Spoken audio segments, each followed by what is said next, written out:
Today, we're going to be talking about starting and scaling a short-term rental portfolio.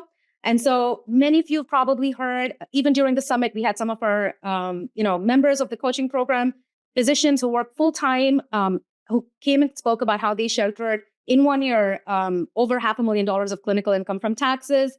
And they're generating six figures in income from a single property. And you're thinking about short-term rentals, but you're still stuck at, how do I pick the right market? Am I going to pick a profitable property, or am I going to make a big mistake? And how can you even remotely manage a property when you have a full-time job? Some of you probably have a property and you're thinking about scaling, from 1 to 10 in terms of short-term rentals, but it seems overwhelming. Today we have Avery. She is author of Amazon's bestseller, Short-Term Rental, Long-Term Wealth. She's also CEO of the ShortTerm Shop, the country's top short-term rental agency.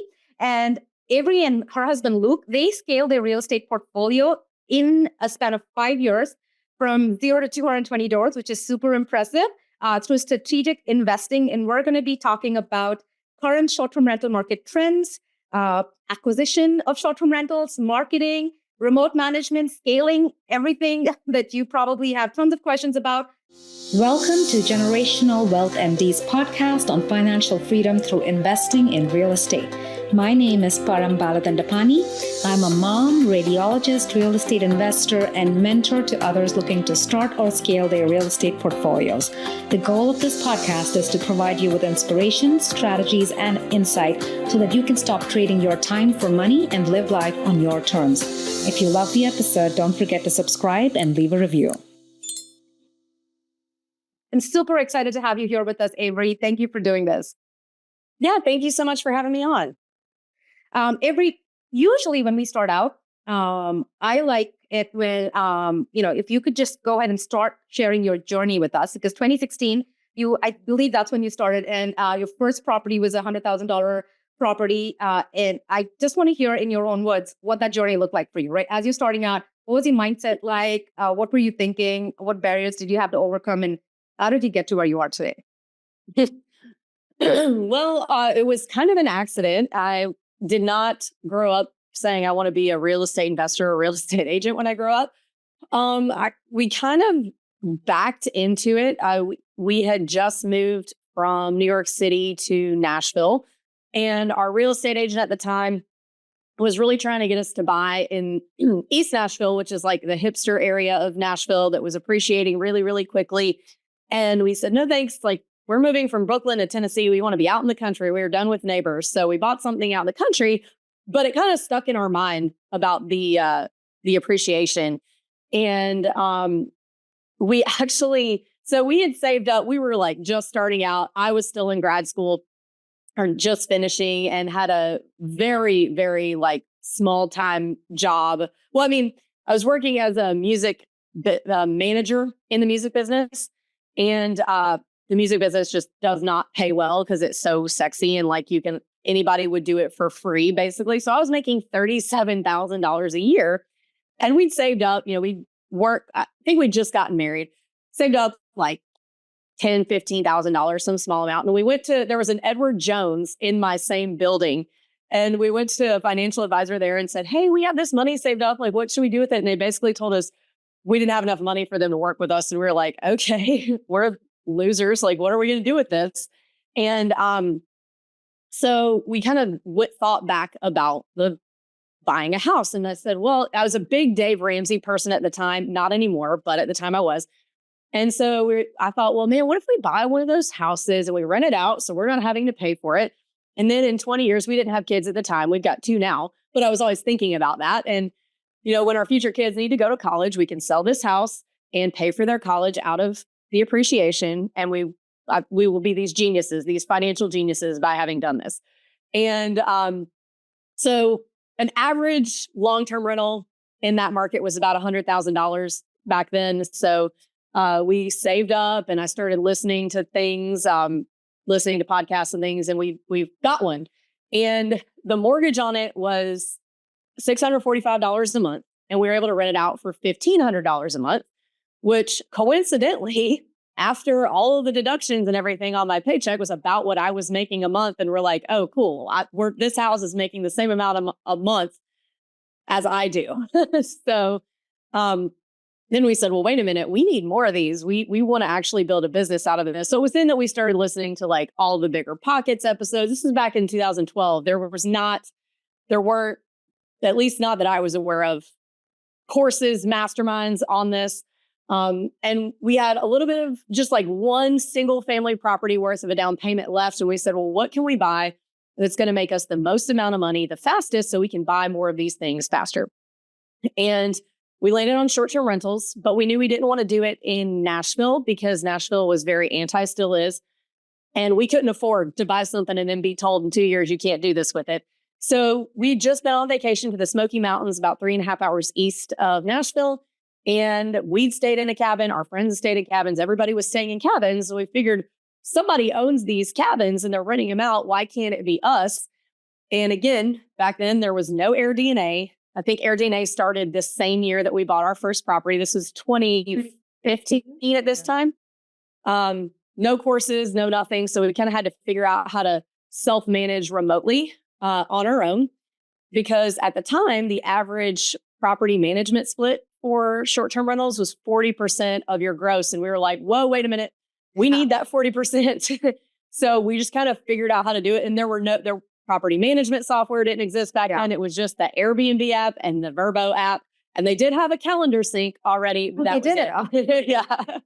And so we just kind of figured it out and grew from there.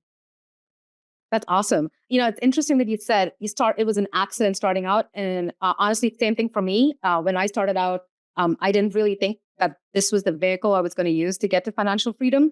But like you said, you look at that, the first property actually sets you free because you look at the numbers and then suddenly something clicks in your head. And I think it's impressive that you guys shifted to STRs pretty quickly. And something else about what you said, where you were told that you don't have enough money to go down the traditional investment route. And there are a lot of people who think about real estate investing and they think, well, I have enough money for investing in stocks. It's a smaller amount that I require, but I don't have enough money to get started on real estate investing. So a lot of key points that you made over there.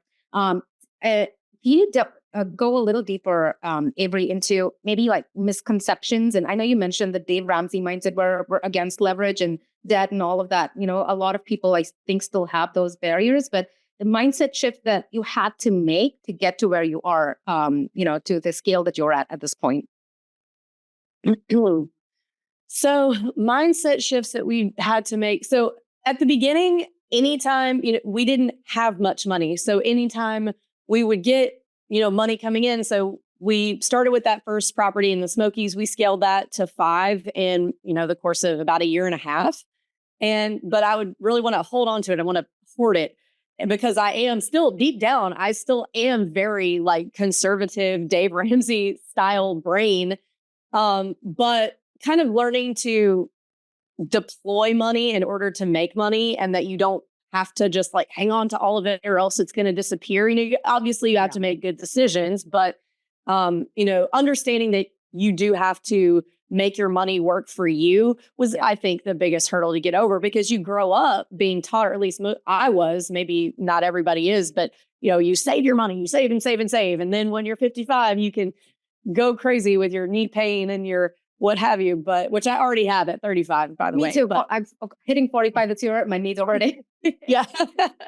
So totally understand. Yeah. And that's the biggest, just shift of that mindset is super important. And like for me, seeing what my portfolio did over the first few years, that helped me more than listening to anyone could have. And so taking action, is always the best thing. I know you used short-term rentals to scale pretty rapidly, but I believe you're at 220 doors and the bulk of those are long-term rentals. So can you, and even within our coaching program, we have multiple verticals. We teach people to invest in short-term rentals, mid-term rentals. The foundation is all long-term rentals and then multifamily. And I know you guys do a lot of multifamily also. So explain to us how short-term rentals helped you scale and why you made the decision to diversify it out, where you're not just focused and concentrated in STRs, although you guys do that amazingly well.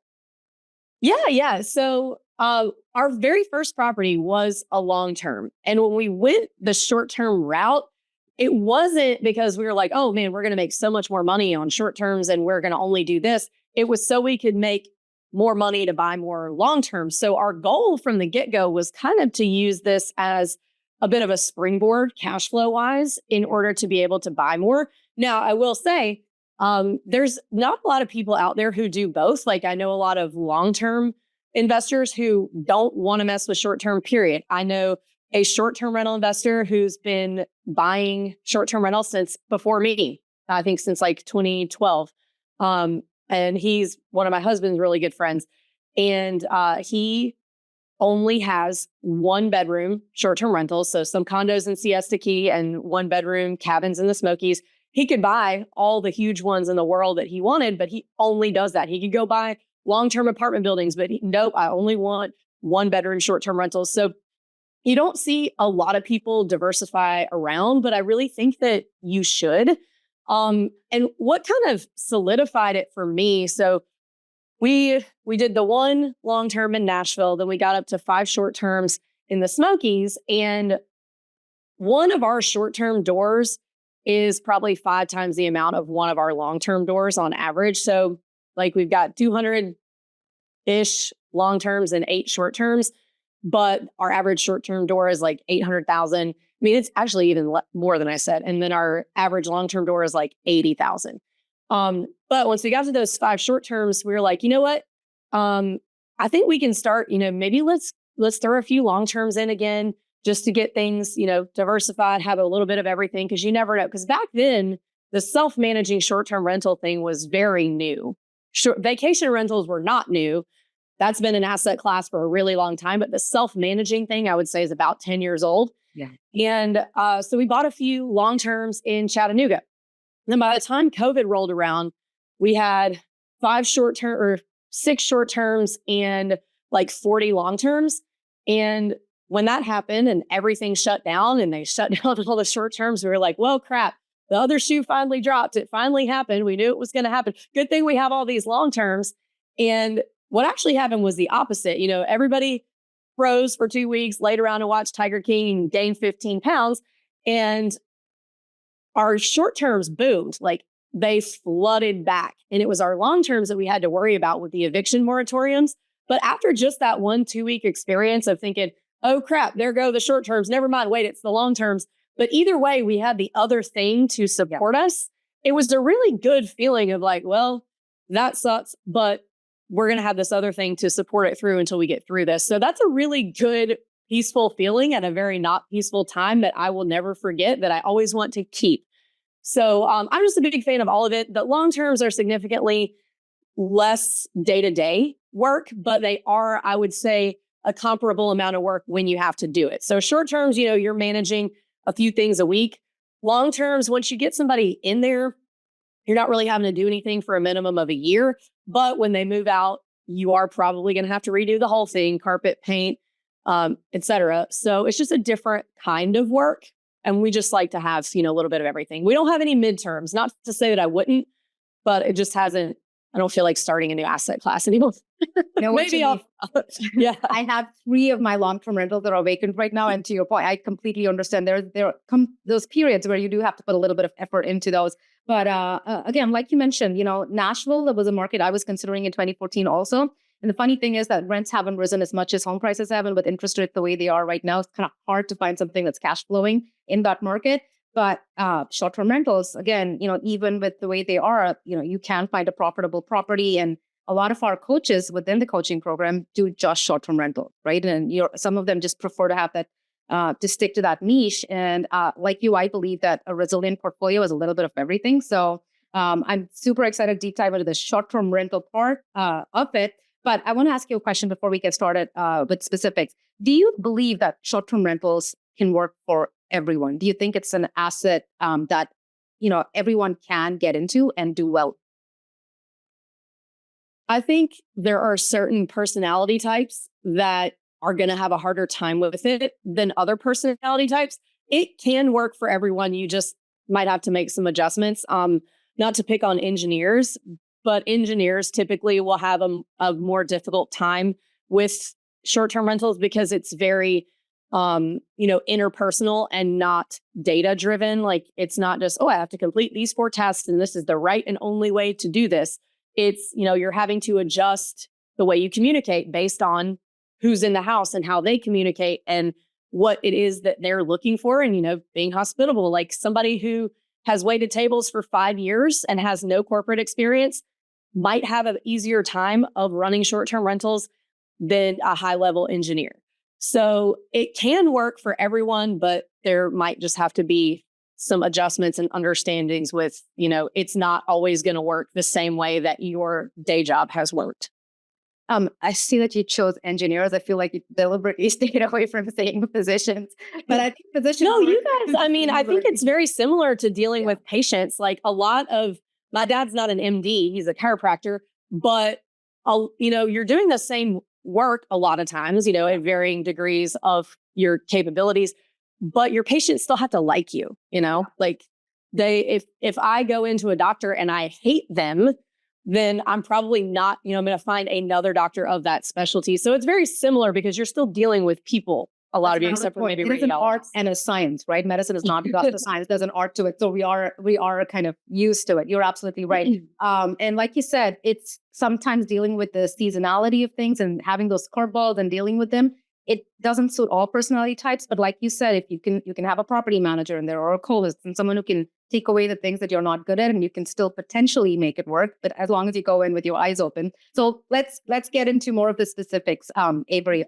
Let's talk about market selection. Can you tell us what markets you're in, how you choose markets? I think what we're seeing right now is that in the current climate, in some of the more mature STR markets, there's oversaturation. People are talking about emerging markets. When you think about acquisitions, what's your take on how people should look at picking a market? Andre says engineer here. Sorry to pick on you. So here's the way I feel about it is a little bit different than what you might see floating past your Instagram. So for me, I like regional drivable vacation markets. Yes, there's a lot of rentals in the Smokies. Yes, there's a lot of rentals down here in the Panhandle of Florida where I live. I have owned in the Smokies, I've owned 5 since before COVID. None of them are ultra luxury or crazy, insert crazy theme here. They're all just cute, clean, and comfortable. And they have consistently, I've got a 2-bedroom. Before COVID, it was doing both of my 2 bedrooms were doing $45,000 a year. They've done $80,000 every year since 2021. And they're not these crazy new builds that, has everything in the world you can think of. They're just cute cabins. We've redone some kitchens and floors and things here and there. There's always, for me, the way that people talk about short terms, I kind of think it's time for us as short-term rental investors to kind of grow up a little bit. Like, our older siblings, the multifamily investors, you don't ever hear them say, oh, there's way too many apartment buildings. I'm not investing in apartments anymore. What they do is they find the opportunity. So maybe a property that needs a lot of work or has a lot of bad tenants that they need to get those moved out so they can update and increase the income. They find those opportunities in the good markets. So like Nashville, Austin, yes, super expensive. But if you can get the right deal in those markets and fix it up and get it to where it needs to be, then you've got, you're golden. And I think it's the same thing with short term. So everybody's like, oh no, not the Smokies. I will buy in the Smokies all day, every day. I don't care if I have to fix it up. I'll buy the ugliest property in the best location in the Smokies and run it that way. I think that people get a little too caught up in, oh, I got to go buy where nobody is. I got to go buy in this market that nobody's ever heard of.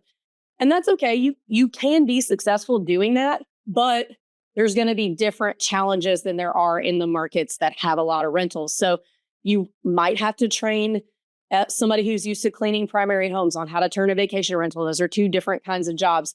I personally like to stick to regional drivable vacation markets because I know that tourism is never going anywhere. The tourism of the Great Smoky Mountains, never going anywhere. Tourism down here at the Emerald Coast is never going anywhere. People from Atlanta, Houston, New Orleans, all of the big southeastern cities are always going to come here for vacation. I like to see that more than I like to see like, oh, I'm the first one to discover this place. Great for me. So I like the big blue chip markets for that. Now, I do own some in what I would call emerging markets that are still true vacation markets. So the Forgotten Coast of Florida, for example, Emerald Coast right here is Destin, Panama City, 30A, for those of you who aren't familiar, Navarre, all that stuff. Right over on the other side of Panama City, to the east of Panama City, is the Forgotten Coast. It is a very mature vacation market, all vacation rentals. You could not live there full time if you wanted to. There's like nothing. There's one grocery store.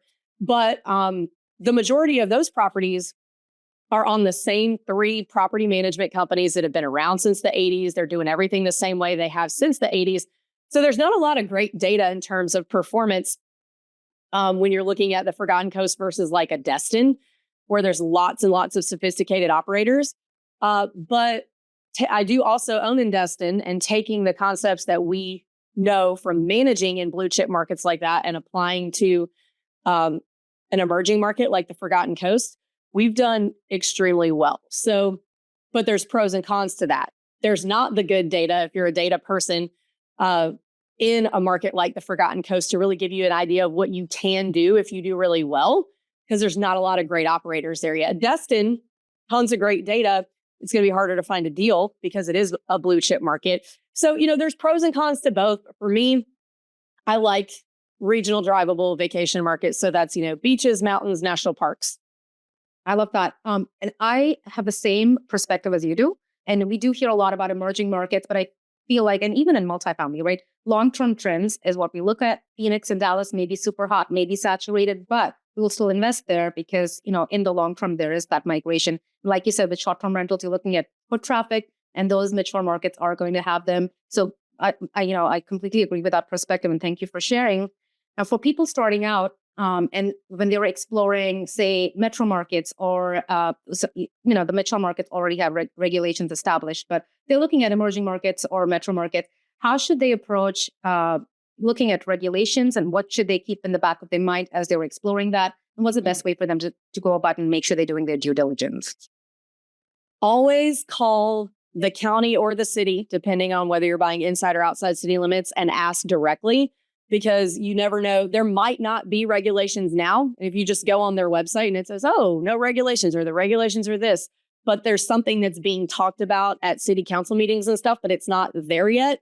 You need to call and make sure that that's not happening and know those things. I see a lot of people who will come to our agents. So we've got agents in 20 markets. There's 50 of us, and say oh, hey, can you call in?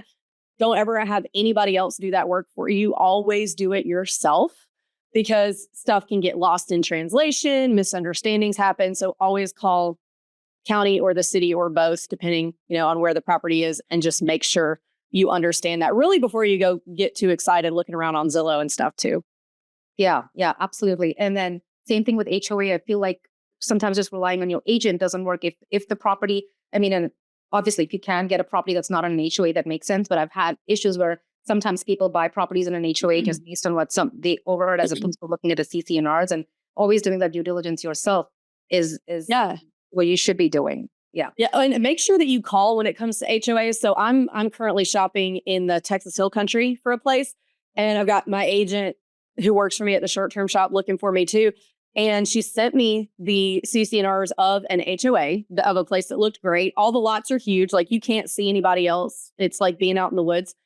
And the CC&Rs have the exact same wording as all the other CC&Rs. So legally, somebody probably could go after this, but I just noticed that there were no other rentals in the community. So I said, well, let me just call. And so I called, and they were like, no, we don't allow that. Now, on paper, legally, could I go after that with an attorney? And yes, because the wording wasn't in there, but that's not something I'm going to mess with. I'm not going to try and trailblaze somewhere where we're not wanted. I'll go find somewhere where it's more friendly. So always call too, if you can. Yeah, absolutely. Now, in terms of running numbers and analyzing profitability, Avery, what are your tips for someone who's starting out? There are a lot of calculators. We have our own calculator guys in the resources section on the homepage. But what do you think people should look at as they're trying to analyze the profitability of a specific property? Oh, so many things. So we'll talk about quantitative and qualitative data. We'll start with quantitative first. So you want to get as much data as you can from as many places as you can, because no one data source is going to be gospel. Like AirDNA will never be gospel. Rabu is never going to be exactly what you're going to make. Now, especially where we're seeing a lot of influencers pop up that are, you can pay a few $1,000s to tell you what to do. That is still not gospel. That is still one data point that you want to put in your spreadsheet with all the other data points and come up with a range of what you think, let's say, like a 5-bedroom in Panama City Beach should be able to do. Then you have to look at the qualitative side of things. You've got your quantitative spreadsheet, and you make a spreadsheet of your qualitative data as well, which sounds, ridiculous because it's a spreadsheet of qualitative. But so what we do to figure out the qualitative side of things is what we at the Short-Term Shop call the enemy method, where you basically, you go on Airbnb and Vrbo, zoom in on the little area you plan to buy and check out your enemies or your neighbors. Enemy is just more fun to say, so we call it the enemy method. And what you're looking for is the stuff that the data can't tell you. Like the data can tell you the what, it can't tell you the why. So look at your property versus the other properties around you that a guest might be, comparing you to book, and look at things like design, decor. So down here, if we'll use Panama City, for example, like a new beach house that's all shiplap and white is probably going to do better than like a 2005, like Tuscan style dated, it's still a nice house, but it's 2005-ish. The data is not going to be able to tell you that. It's not going to be able to tell you what looks more attractive to guests in pictures. You have to look at that and see. You're looking for things like views of the water. Data's not going to be able to tell you that. Amenities, decor, all of these things that would basically, at its simplest, just make a guest choose you over them. What do these people have that you can imitate or improve upon in order to make people choose you instead of them? And you'll be able to see once you start looking at comps, like, okay, you're looking at 10 5-bedrooms in the area. You'll very clearly be able to tell which ones are at the bottom of the range you've come up with and which will be at the top, and try to emulate the ones at the top and, do better than the ones at the bottom. Yeah. You mentioned location previously, how location is super important for STRs. Tell us about amenities. When you're looking in beach markets or mountain markets, what amenities do you like to focus on and make sure that it is already there in the property? So pools are a big one. Like in the Smoky Mountains, indoor pools are a big thing. You kind of have to decide if you want to do that or not. None of my mountain properties have pools. Two of my beach properties have pools. One does not have a pool. My advice is you always want to have a pool if you can get it. If it's available to do it. There are some hacks like down here at the beach. I mean, a property without a pool is going to be like $300,000 less than a comparable one with a pool. It's about $70,000 to put in a pool. So if you have the time, if it's got the room, I would rather buy something that doesn't have one and put it in. But you want to have a pool. Hot tubs in mountain markets, got to have them. Beach markets, it doesn't make sense. It's already hot. What do you need a hot tub for? So again, you want to look at the enemy method and look at what makes sense amenity wise. Like you're probably not going to put a sauna at the beach, sauna at the mountains. Okay. Sauna in the desert. Sure. And just see what everybody else has, and where you'll really be able to kind of set yourself apart is the blank spaces of the house. So what I mean by blank spaces is like backyard space or like extra, I call it a playroom because I've got kids, extra room space, extra living area space. Like a 4-bedroom is going to have 4 bedrooms. That. But if you can come up with something cool to do in the blank spaces, like pickleball courts, not really that expensive to put in. Again, know your audience. Like people are probably not going to the Smoky Mountains to play pickleball, but Scottsdale, Austin, they will be. So again, understanding the most important thing you can do is really understand the type of guest that's coming to your market and what it is they want to do. Love it. To then determine what amenities. Yeah. Now this is another question we get a lot where people are starting out, right? They're looking at 2-bedroom properties in the Smokies, and they're also looking on the other end at luxury properties that are over $1 million, and they could do both, but they are concerned about the higher mortgage payments. And, as they're starting out, how do you help people navigate that decision, right? Do I do like a 2 or a 4 bedroom in? How do I do that in different markets? How do I know what makes the most sense? So that's going to depend a lot on you and what you want to do. But for now, the way the mortgage rates are, if you're buying in a vacation market, this doesn't work in metro markets, but in vacation markets, if you're worried about, saturation and mortgage payments and all those things, you're never going to regret buying under your budget. And 1 bedrooms and studio properties that are not in metro markets, because in metro markets, those would be competing with hotels. And you don't want to do that. But in vacation markets, they are almost always less than 1% of the available inventory. And you can buy, if you do want to spend your whole budget, you can buy several of those. And as somebody I own studios up through 5 bedrooms. And, my 4 and 5 bedrooms do make more money. They do have a higher return on investment than percentage-wise than the smaller ones. But the smaller ones are always booked. So they can if you've got some little ones in your portfolio like that, they can sometimes carry your portfolio through some recessionary times. Like I just did a bunch of podcasts in the Smokies where we interviewed 3 or 4 different clients who own different sizes. And I did some Instagram interview reels that aren't out yet. And every single person was like, yeah, my favorite size right now is my 1 bedrooms. My 1 bedrooms are making 70 grand.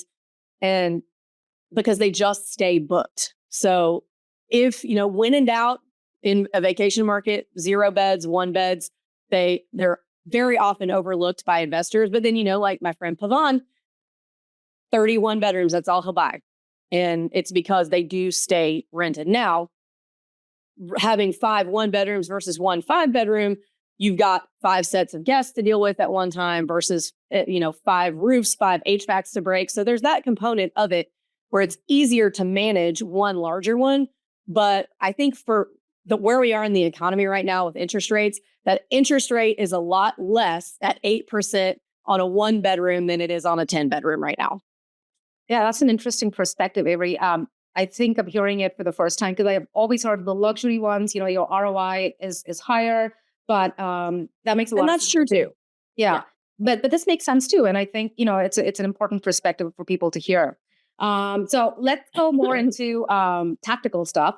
Now, you self-manage your short-term rentals, and a lot of our members also manage their short-term rentals from across the country. And these are physicians who are working full-time and they have little kids. And how does someone think about that? I mean, so I think that's a big limiting barrier for people who are just starting out. They feel like I need to buy something close by.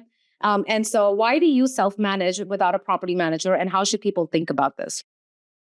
So we started out self-managing because we just needed to squeeze every dollar out. We couldn't afford to pay somebody 40% because we had our empire to go build. Yeah. But now we have stuck with it because you can do the same work once you have done it long enough, which I would say you need to do it at least a year before you do this, where you can do it with a VA for $30,000 a year. Instead of, if I give you guys, we have a VA who works for us. Only part of his job is running our short terms. He's got another, I would say 30% of his time is spent managing our short terms and everything else is other parts of the businesses. If I'd paid somebody to manage our 8 properties at 25% last year, that'd be $250,000 for a job that really is, $50,000 tops worth of work. So I would say, once you get to the point of having done it a year, okay, you kind of understand the seasonality, you run into like all the guest archetypes and got, what the FAQs are going to be, handing that off to a VA is just much more cost effective than handing it off to a full-on manager. Yeah, makes absolute sense. And, even within our community, like for people who are working full-time, you get the tax benefits when you self-manage. So that's another incentive why people do it, at least in year one. And then, like Avery said, you get handed off to a co-host or a VA, someone who may be more cost efficient. In terms of getting boots on the ground, because those are the people who are helping you self-manage, right, Avery? What is your, tips for people who are trying to navigate finding a good cleaner or a handyman, and they are out of state essentially?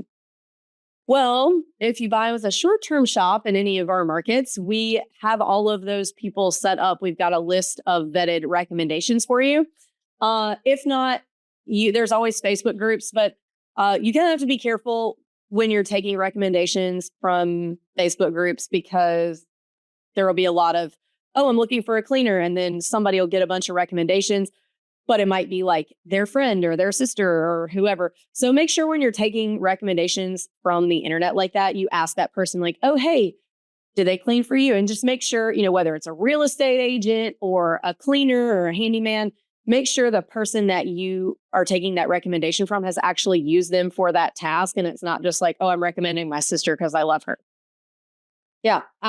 Such valuable points, Avery. I feel like I have so many more questions, but in the interest of time, I'm going to try to wrap it up over here. And so, in the current economy, right, it's not just sufficient to buy the right property. You need to kind of make sure you're marketing it right, listing it right. Listing optimization is a big thing, guest experience, and that's how you maintain revenue. What are your tips for people who have acquired an SDR? How do they make the property stand out? And how do they make sure that they are occupying it and, they're optimizing revenue essentially? Okay, I can never say this enough, and I say this all the time, but people still come to me and say, hey, what's wrong with my listing? And I have to point this out. Pro photos, good, light, bright pro photos. And it's okay to have some of those artsy pictures of them zoomed in of like a pretty tray with coffee mugs on it. But make sure you're not leading with those. Like you want to lead with the photos that actually give people a good idea of what the space is. Your headline is another one where people make big mistakes. Because, we all like to name our properties cutesy things, but that headline space is your X amount of characters worth of like just quick space to tell the guests what they want to know about a property. And if half of your character limit is taken up by the name like Paradise City or something, that's real estate you could have used to be descriptive about the property. Like for me, I want all king beds. My husband is 6'5", I'm 5'8". We cannot fit in a bed, in a queen bed. And our kids want to sleep with us all the time because they're little and they get scared and whatever, the whole thing. Things like that. Or, maybe you want the most important thing you want people to know is you can walk to X, Y, and Z. You want all that to be in your headline, and don't waste space with like the cute name. Like, yeah, it's cute, it's fun. Put that somewhere else though, because you need to use that as descriptive stuff to kind of draw people in. I would say also analysis paralysis is real. Don't get too caught up in trying to go where nobody's discovered yet. Guys, it's discovered. Like if people have been going there for long enough for you to be able to make money, there are already people investing there. Just because the gurus haven't started mentioning it everywhere doesn't mean that it's already done. That it's not already done. So just like understand there are no secrets. If you're confused about where to start in terms of choosing a market, choose a market that you know. Like, for example, I grew up in Starkville, Mississippi. The only thing there is Mississippi State University. People who are just looking at data and trying to find somewhere like, SEC football schools, that's a great place to invest. That can be true. But choose somewhere that you're familiar with. Is Starkville, Mississippi ever going to be on any lists of like best places to invest? Probably not. But I know I can be successful there because I know everything about it. I know who comes there. I know when. I have plenty of connections for cleaners and people to help me with things.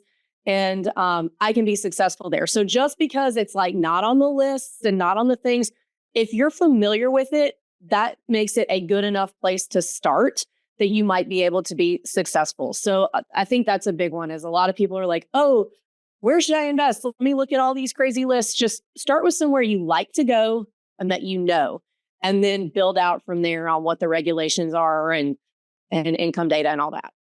I love that.